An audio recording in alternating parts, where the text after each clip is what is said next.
Former congressman, served with distinction. I know you're very proud of your service. I think it is service in a different time in America. Right.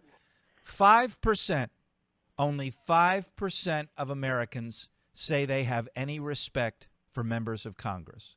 Now, what does that do on a continuing basis? What does that do to the credibility of that institution? Only, by the way, the president, I'm sure, is going to tell people, well, look at them because they have twice as much respect for me. Well, it's 11% for the president. 2 branches of government out of the 3, and the respect level is only 5 to 11%. It's unbelievable that we have, the greatest institutions supposedly in the world being ranked so low in public opinion. But you know what it has to do with? Performance. You were in the private sector. I was in the private sector.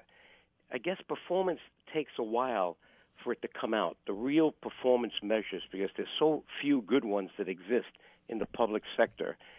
You may get, an audit here, an audit there, oversight here, oversight there, but it takes a long time for things to surface. And what has surfaced is that we have been playing games with the accounting, with the economy. The Fed has been, rolling dice with interest rates in order to make sure that we, look good when we're really not good, and we're going to find that out when interest rates go back up. So it took some time for the people to realize that things are not working. And where are our leaders? It's and amazing. They are now giving us their evaluation. You talk about the way government works. Look at what just happened again with the Secret Service. Okay, you got 2 agents now. After all the promises, and someone else is put in charge, you got 2 agents coming back from a party. They crash into the White House barrier. Not only that, there's a crime scene going on because someone reported a strange package there. They went right into the crime scene. Now, if that's not bad enough, the supervisor doesn't permit the Capitol Police to do a breathalyzer test and orders these 2 to go home. I hope they gave them an escort and a driver. Now, imagine this as an example to the rest of people. These are the people that are supposed to protect the president. Well, Joe, we live in a time, and it's gotten worse and worse. We live in a time where we are not electing managers of our government. We're not electing CEOs. We're not electing CFOs. You talk about this as well. Why do you think I'm calling 25 years later for a change in the act that was passed, the act that I put in, signed by President Bush in 1990, 25 years later, to now change what they dumbed down back then. Restore generally accepted accounting principles for the annual statements that were required by that act.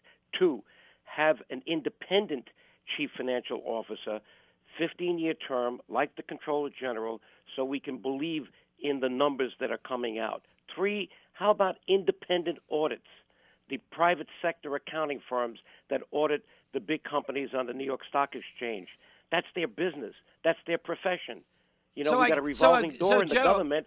We don't keep those people there. So, Joe, I guess we're back to where we just started a few minutes ago. The reason that people don't respect government, because government, what a bunch of scammers and scams that they don't want the American people. And that's really what you've been talking about all these months and years. They've got a system set up so the American people don't get the true story of what our economic condition is in America.